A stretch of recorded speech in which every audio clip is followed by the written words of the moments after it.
ये बताइए आपको सबसे इमर्सिंग रोल कौन सा लगा जिसमें आप बिल्कुल घुस गए? अगर मैं एक नाम लूंगा तो सर वो पाताल लोक है, क्योंकि एक लंबा टाइम निकला उसके साथ। ना सिर्फ complexities and gravity of that character,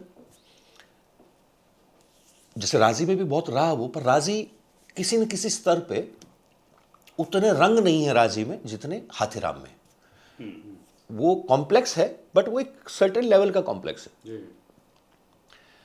उसका कॉम्प्लेक्स ये नहीं है कि मैं I am bad at job, I am a failure in life. वो थोड़ा सा कमांडिंग कॉम्प्लेक्स है। He is a man in a position जहां कॉम्प्लेक्सिटीज जो हैं वो किसी के जीने मरने पे है। इट्स लाइक कमांडिंग ऑफिसर है। अब उसकी कॉम्प्लेक्सिटीज थोड़ी अलग तरीके की हैं।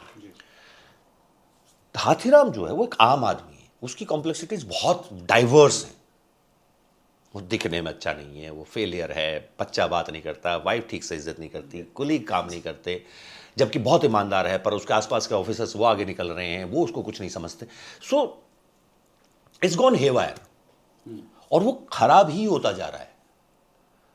बच्चा बियर पीने लगा है, गन घर में रखी हुई है, किसी की लेके आया हुआ है, उसके साथ लड़ाई हो गई। So every front he is losing the battle, but he knows that he is the right man for the job. Nobody knows this. And now there is some point of time he starts taking the control of life, starting from his son. कि पहले तुझे बताता हूं कि बाप कौन है।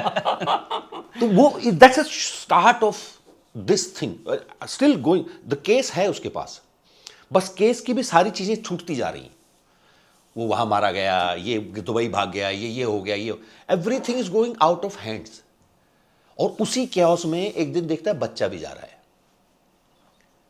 That's a very interesting scene, इसलिए मैं बहुत सुंदर सीन मानता हूं, क्योंकि वहां से ना वो टेक ओवर लेना शुरू होता है। अब एक एक चीज को मैं देखता हूं। वो पहले बेटे वाला चैप्टर खत्म करता है कि तू बैठा, और बेटे को सडनली समझ में आता है कि बाप कौन है। तो वहां से ना उस पूरी सीरीज का फेस बदलने लगता है। इसलिए हाथीराम थोड़ा सा इस मामले में बहुत ज़्यादा इमर्सिंग रहा। और दूसरा क्योंकि लंबा टाइम बिताया, करीबन करीबन 6 महीने तो हमने शूट किया है।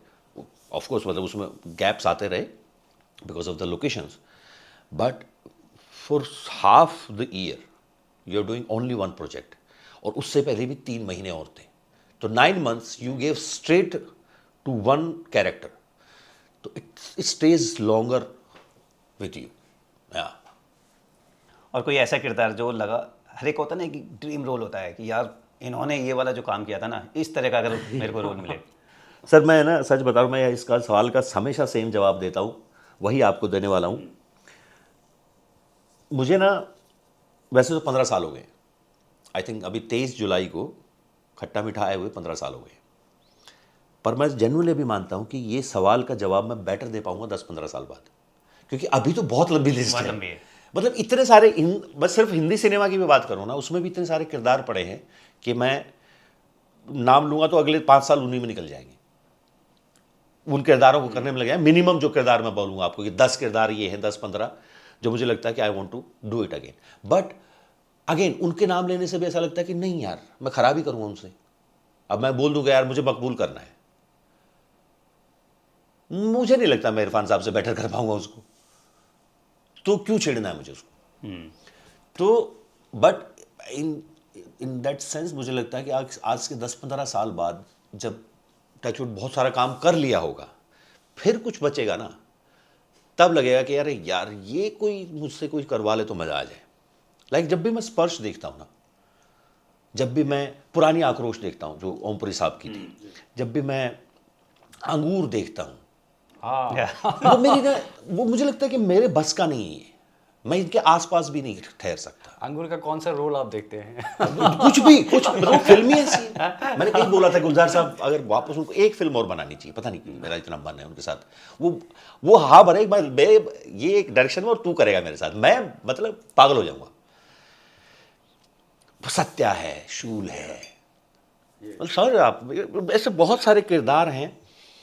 अर्ध सत्य है, दुनिया भर की फिल्में ऐसे नाम गिनाना शुरू करूंगा, आप शाम तक आपको लगेगा कि यार ये सिनेमा बहुत कमाल था। बिल्कुल। तो हो सकता है 10-15 साल बाद कुछ बचेगा तो लगेगा कि अरे यार मुझे ये बच गया, ऐसा कुछ करने को। वैसा नहीं, कुछ और वैसी तरीके का स्पर्श दोबारा नहीं बन सकती। वो जो क्रिएट कर दिया नसीर भाई ने, वो दोबारा कोई क्रिएट नहीं, कुछ अलग बनेगा पर वो नहीं हो सकता।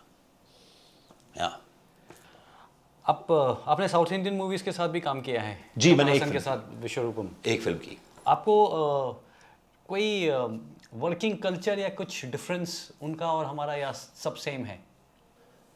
मुझे ऐसा कुछ खास फर्क नहीं लगा, बहुत ही मेहनती है सब जगह। वहाँ संडे ऑफ होता है, अच्छा। तो ये एकदम अलग है।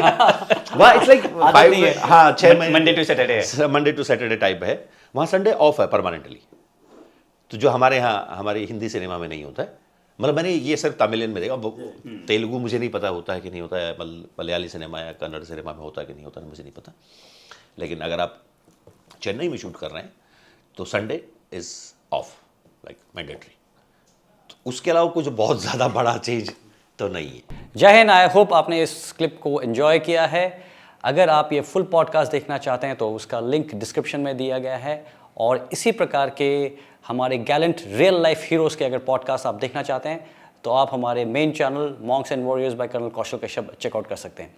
जय हिंद।